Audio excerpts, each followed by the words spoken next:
Guys, makahiyaw.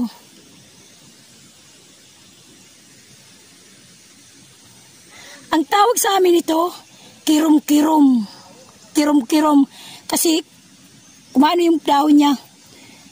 Ang tawag nun, kumikidyom. Yan o. Kirom-kirom. Anong tawag sa inyo guys? Diba sa Tagalog yung makahiya? Sa amin ay kirom-kirom.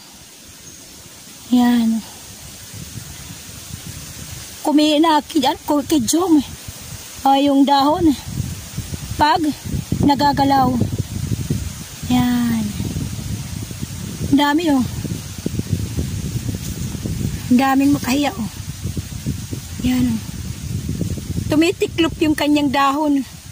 Ay, mayroon ano, grasshopper. Tipaklong maliit. Ayan o. Maliit at tipaklong.